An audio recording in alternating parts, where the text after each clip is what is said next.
Welcome to Breaking Through the Cloud, a podcast dedicated to celebrating the incredible achievements of women in the tech industry. My name is Jazmine Romero. I'm a technical content and training manager at Caylent, and I will be your host for today. In each episode, we sit down with inspiring women across Caylent and leading tech companies to discuss important topics such as equity in the workplace, navigating careers as women, work-life balance, career transitions, and building confidence. Through these conversations, we hope to inspire and empower women in the tech industry. We believe that by sharing stories of success and advice from inspiring leaders, we can create a more diverse, equitable, and inclusive tech industry for all. Whether you're a seasoned professional or just starting out, Breaking Through the Cloud has something for everyone, and we hope you'll continue to join us. Our topic for today is conflict resolution. On our panel of guests, we have Carolina Peguet, an HR manager at Caylent, Lisa Cohrs, Caylent's VP General Counsel, and Jennifer Kaiser, Caylent's Contract and Legal Operations Manager. We will discuss common conflict scenarios that often emerge among coworkers, factors that lead to disagreements, and strategies on how to resolve them. To start things off, ladies, welcome. Let's begin with some introductions. Caro, let's kick it off with you. Yeah, sure. Hello, everyone. Well, I'm really excited to be here. My name is Carolina. I'm an HR manager at Caylent, and I'm based in Argentina. All right, Lisa. Great, thank you. Very excited to be here as well and talk about conflict. My name is Lisa Cohrs. I am Caylent's General Counsel, and I am based out of Southern California. Jen? Thanks. Great to be here. Jen Kaiser. I'm Caylent's Contracts and Legal Operations Manager, and I'm based out of Calgary, Canada. Nice. So all over the globe, I love that. It's a perfect opportunity to hear about how conflict resolution is an important factor in our day-to-day, whether in the workplace and such. So Jen, as your role in contracts and legal operations, I think there's a perfect opportunity for us to get into the first topic. So with that said, I'd like to ask you, what types of conflict emerge in the workplace? Sure. I mean, conflict is part of the human experience, right? So in the workplace, we tend to see kind of, maybe I'll call three main buckets of conflict that you can see in the workplace. And the first is, the most straightforward. You got your task conflict, and that's related to, work assignments, expectations, resource allocation, that kind of thing. It could be between peers, it could be between managers and their direct reports. It could be between teams collaborating together on a project, and can include things like, creative differences or disputes about priorities and timelines, that kind of thing. Secondly, you get your relationship conflicts. This is related to personalities and working styles, maybe leadership styles.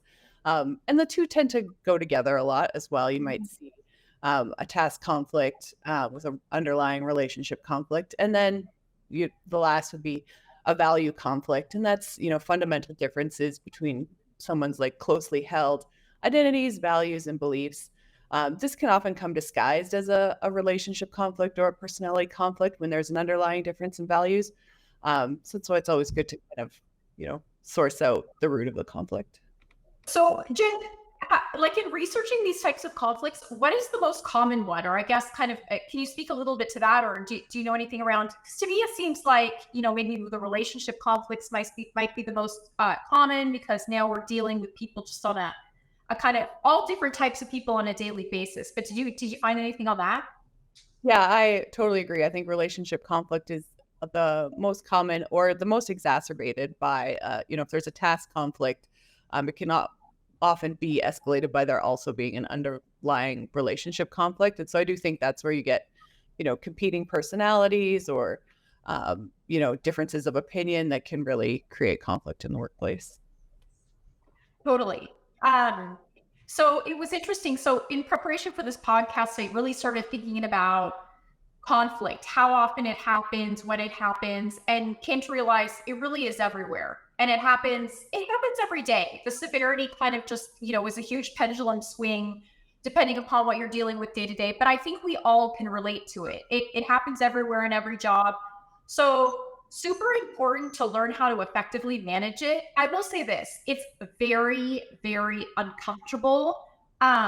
at first, right? I think we've all been in situations where we've been like the recipients of like an email thread, where someone's using a tone that's in front of a broad audience that perhaps makes us feel kind of maybe small or inadequate, or just kind of rubs us a little bit wrong.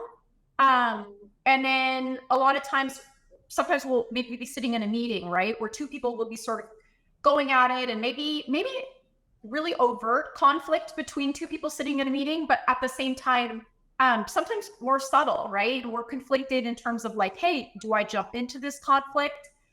I'll see it Caylent too, and I think a lot of the listeners or viewers really would relate to, hey, there's internal conflict, but as a customer service professional services organization, any really organization, you're dealing with customers all the time, which adds another layer to the conflict scenario, because the famous adage is the customer's always right? So if there's a conflict on the customer side, do you call that out right away? How do you deal with that in a way that's a soft sort of kind of conflict resolution, very much being deferential, sort of like customer service provider relationship. So I think we all see it, and I'm sure all of us have kind of been witness to it on a day-to-day. So super important to kind of just really learn how to identify it, manage it, and get the tools to deal with all of it. Yeah, and like I totally agree with what Jenna and Lisa said, and to add like another insight, I also think that sometimes conflicts have a negative connotation, right, for many of us, and they really also have like a positive meaning. It's an opportunity to evolve. Of course, that nothing could remains always the same. So if we want to grow as a company, and also in our jobs and in your personal life as a human being in general, we need to get out of our comfort zone, and we need to face conflicts, right? Of course, sometimes we may experience different level of success in resolving those issues, but it's always going to be a learning experience, I think, and you can always get something positive out of that experience. So that is something that I also wanted to mention. Yeah. Wow, that's so insightful. And it's true. I wholeheartedly agree. It's like we often try to resist change. We try to resist challenges and conflict, but sometimes we have to face crisis in order to grow and evolve into a strong, resilient person. It's our own challenges that help us move forward. So while we're on that, Caro, I want to ask you our next question. What are the factors that lead to a conflict beyond disagreement? Yeah, well, there are many, but I want to highlight specifically communication issues or lack of effective communication. I know that this is like a huge topic. Apart from how challenging communication is in general, at Caylent, just to give an example, we have additional factors that could make the situation even more complex, right? We are a multicultural organization. We are located in different countries. We come from different backgrounds. English is not the first language for many of us. And well, of course, we can have different points of view based on our background. So, and additionally, we are a remote company, so communication could be even more challenging, right? Mm-hmm. Right.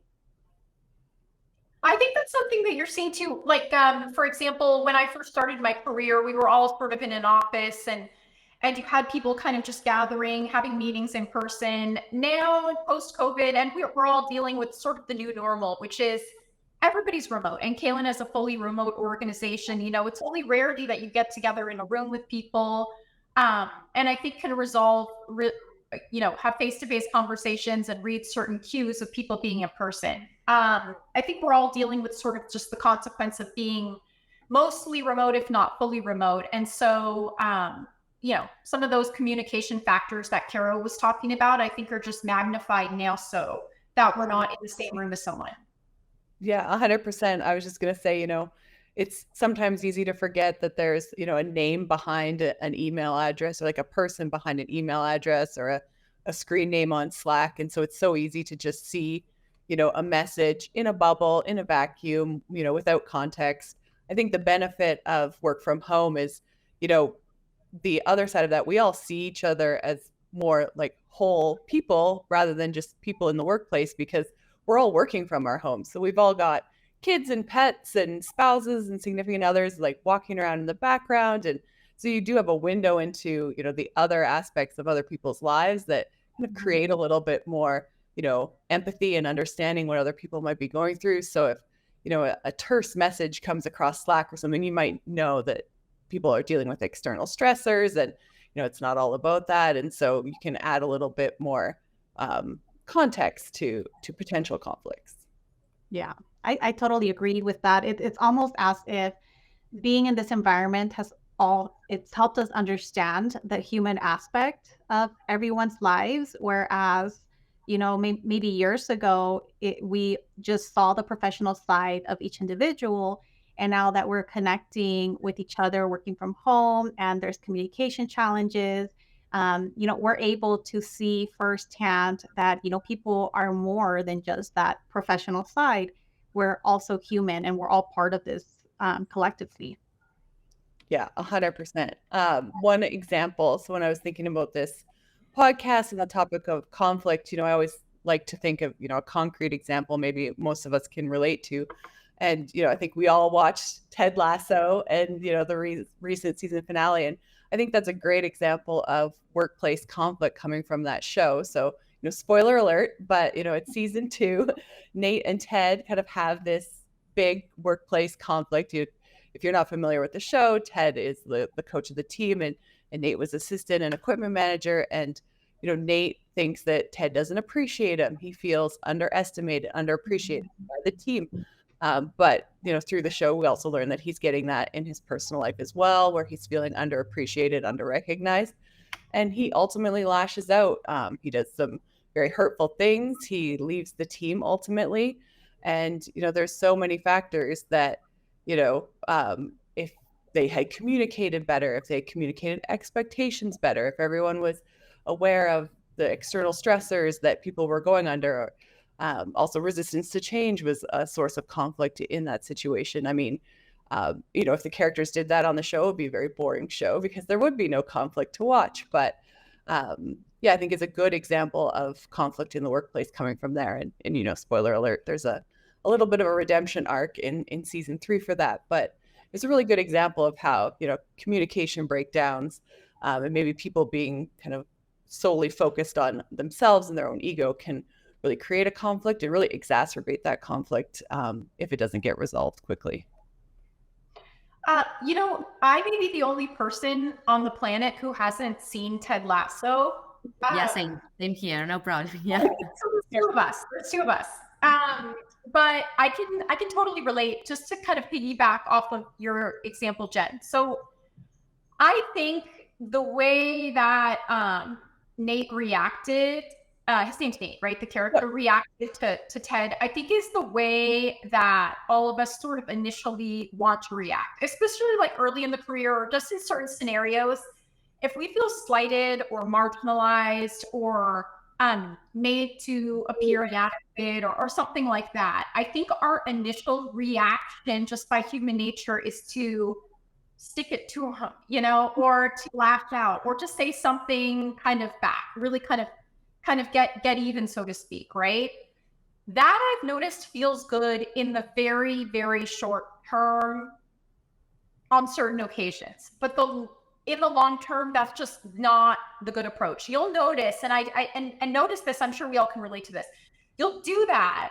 Initially, you'll do that and it'll feel good. But if you take 5 seconds or 5 minutes, take a step back, a lot of times you feel awful about it, right? And you say, why did I stoop to that level? I feel so silly, or it's not me. That's not my real kind of character. And I think the more that kind of happens in your career or just in your life, frankly, you start to take a step back and realize that's not the right approach, to kind of like stick it to whoever made the insult or did something to you. It really doesn't benefit you in the long term. It doesn't benefit the team in the long term, and you feel kind of not right about yourself.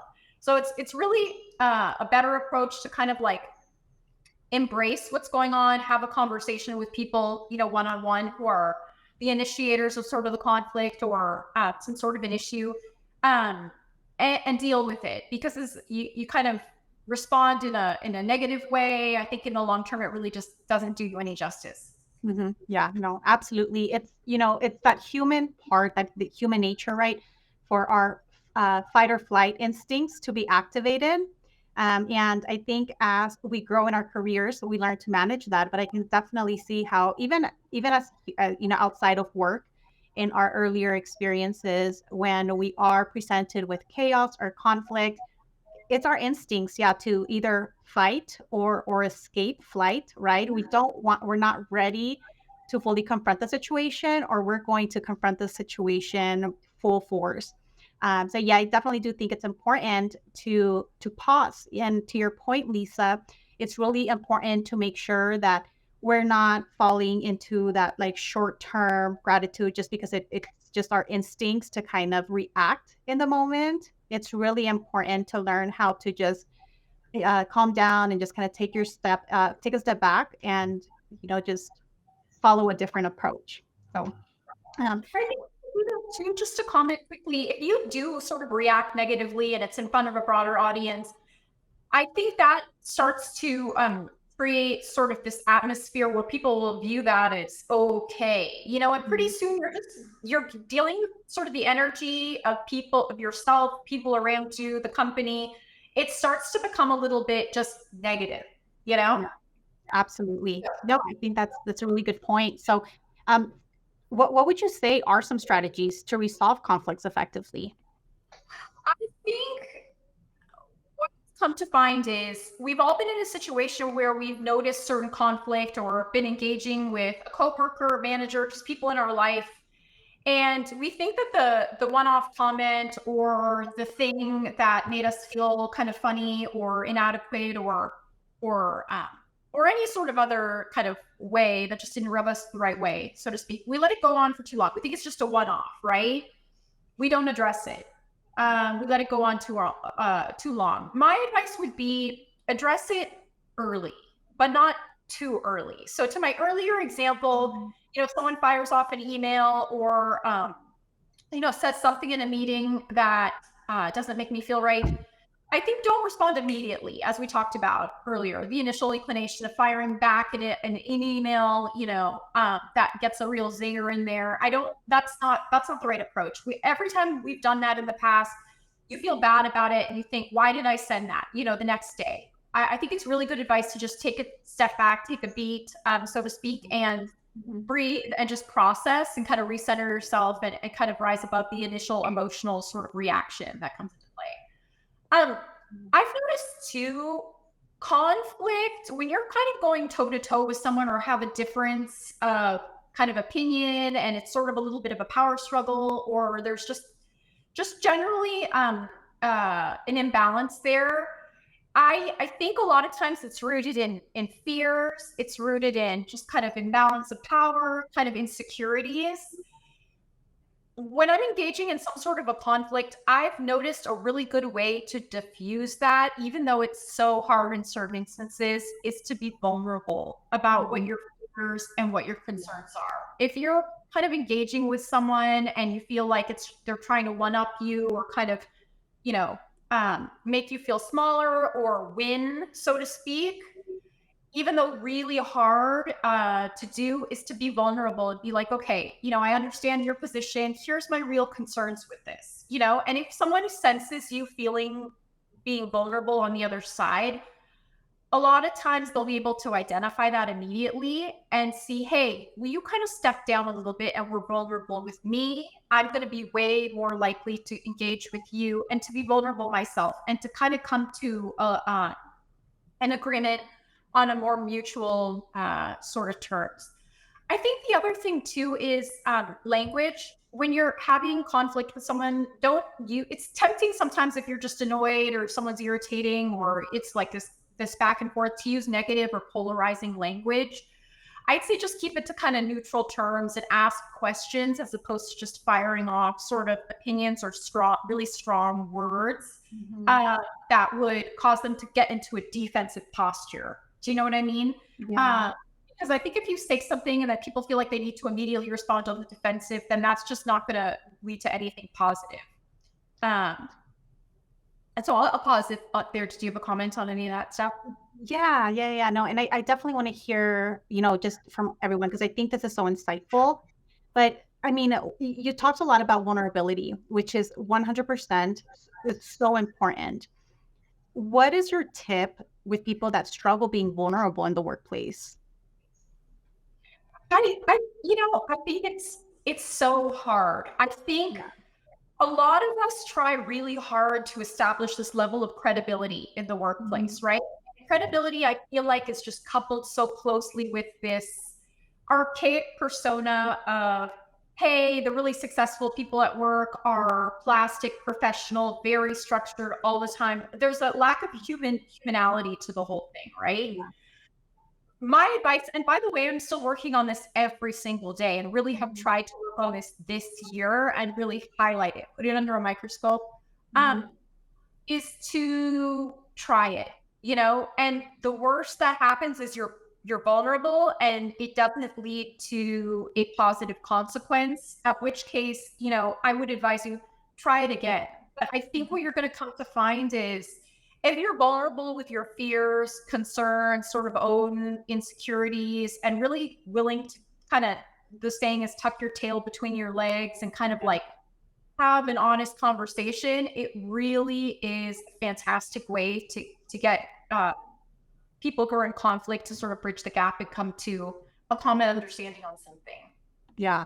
No, so it sounds like a lot of like self-awareness and being honest with yourself, having like that level of integrity with what it is that we're feeling, because if we're comfortable with that, then it'll be much easier for us to be comfortable with others.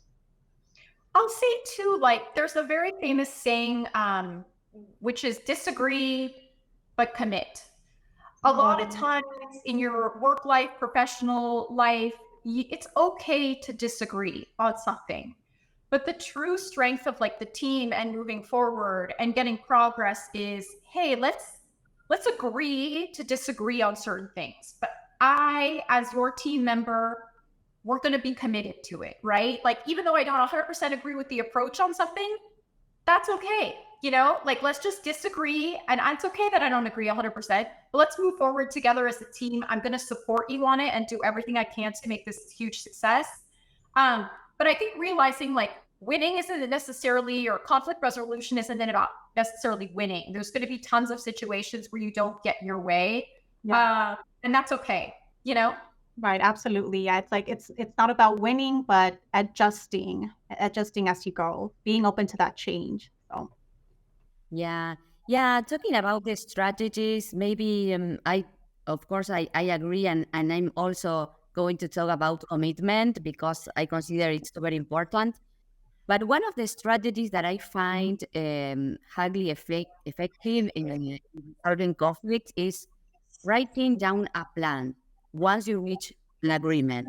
So this could lead to more commitment for both parties involved. And of course, as Lisa was saying as well, there should be commitment if we want to solve a conflict. An example, if going like to an example that I can get from HR, which is my field, is when there is a performance issue or conflict.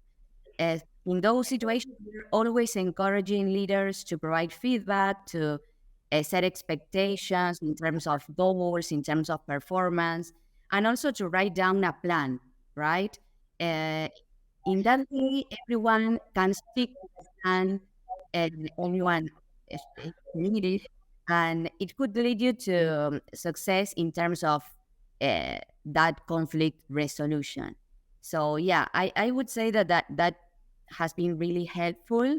And also another strategy that I consider could be useful is talking. If you're facing an issue, a conflict, you are stuck there and you don't know how to solve it, it's a good practice to share that experience with someone else. Sometimes we are struggling to find a way out, and it's just easy as share your feelings and the situation with someone else. Maybe it could be someone from your family, not necessarily at the company. and that person could give you a different insight. Yeah, that's another strategy that I think could be useful as well. Yeah, absolutely. Which sounds it's really like relying on a support system on outside of work and being open to that additional feedback and that support. And it's so true. We often forget that I've had to do that once. On it, to be honest, I was in a situation where I was overstressed and I was just really spinning in my mind about getting a project done. And I remember my sister noticed that I was stressed out about it and she asked me what was going on. And I told her, "You're not going to understand." And she said, "No, just, tell me."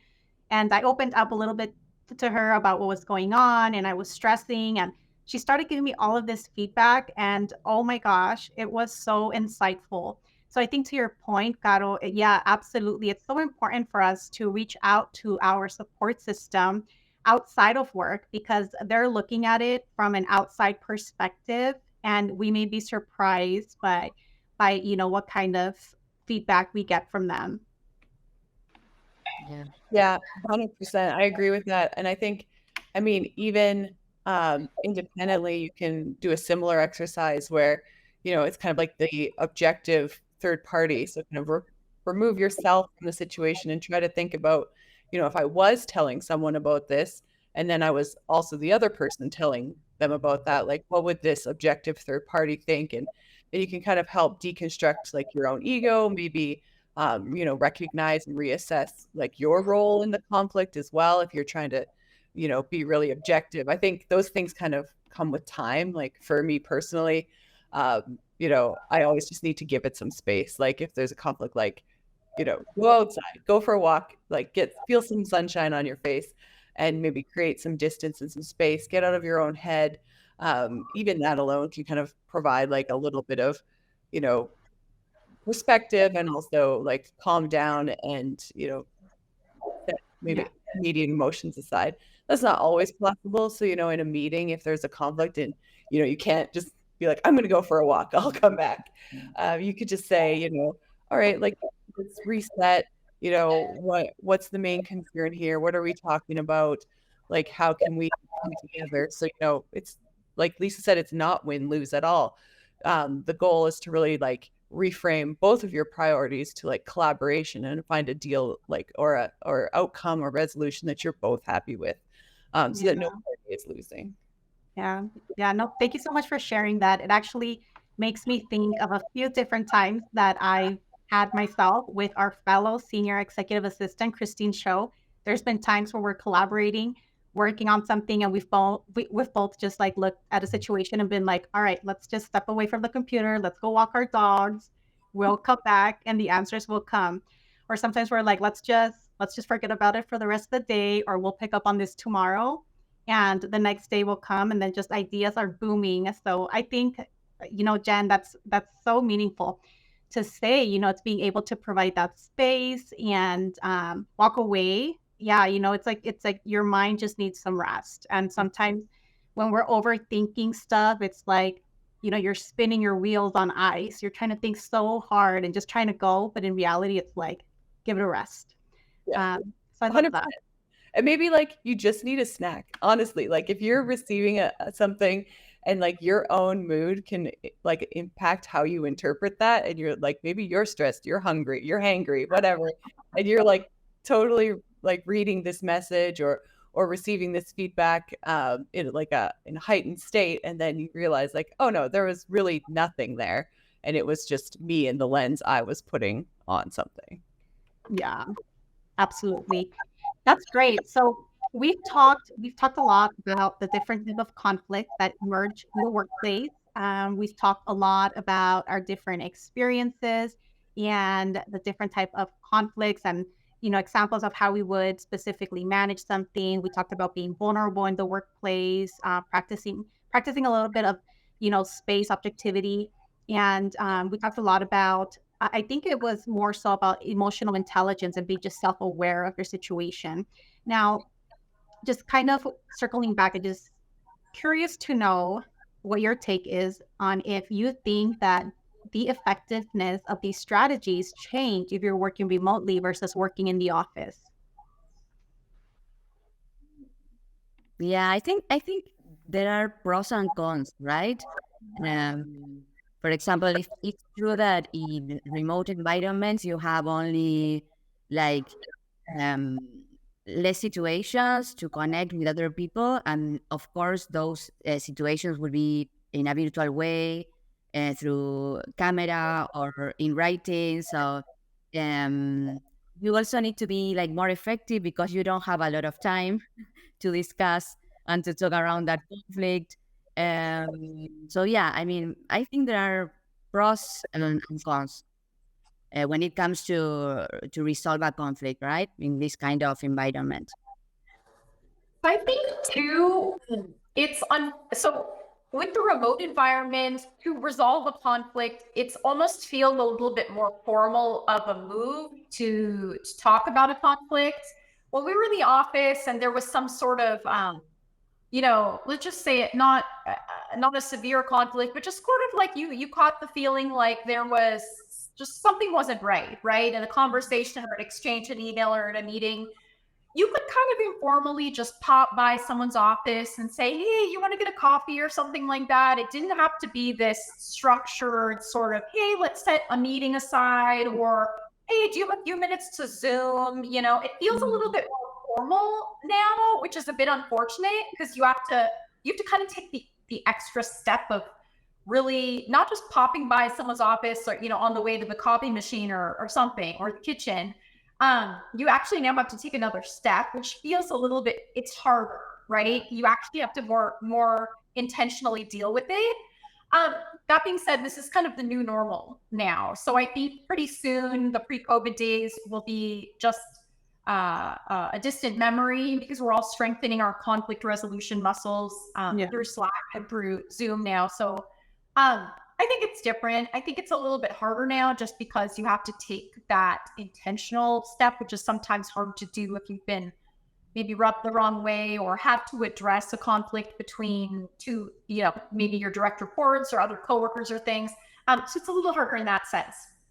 But it's the new normal now. So I think different, but not necessarily worse off, so to speak. Yeah.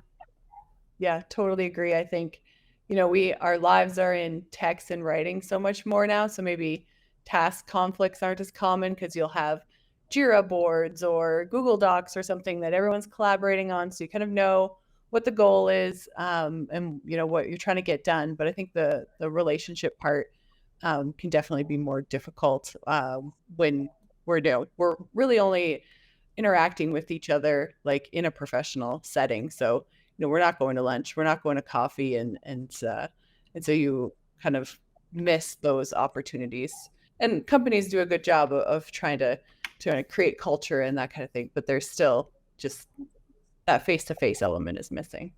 Yeah, absolutely. No, I really like that notion of, taking it a step further and being proactive. I know it's uncomfortable, Lisa, to your point, we could just, hop into someone's office, or if they're walking down the hallway, we can just kind of approach them and stop them really quick. But I also think it is challenging our conflict resolution muscles, just being able to take that step forward and being proactive and initiating that conversation to resolve conflict. Someone who is able to do that, I feel like it speaks so much to their character, and I think that is something that, though it may feel scary to do, it's so important. And it goes back to that vulnerability piece that you were talking about. So awesome. Great. Well, ladies, I want to thank you so much for your time today. It has been such a pleasure hearing so much about conflict resolution and about the different types of strategies, your examples, your experiences of how you guys deal with it. And I am truly, truly thankful for your opportunity to be here today. So that concludes our episode of Breaking Through the Cloud. We hope you enjoyed it and were able to gain some helpful and useful insights around conflict resolution for yourself. Thank you so much for joining us. And thank you again, Carolina, Lisa, and Jennifer, for being such amazing guests and sharing your knowledge and stories with us. If you enjoy the show, please leave us a rating and review on the platform you're listening on, and don't forget to subscribe so you never miss an episode. If you have any feedback or suggestions for future episodes, we'd love to hear from you. You can reach us at podcast@caylent.com, and you can find the email address in the description below. Thank you again, and we'll see you next time.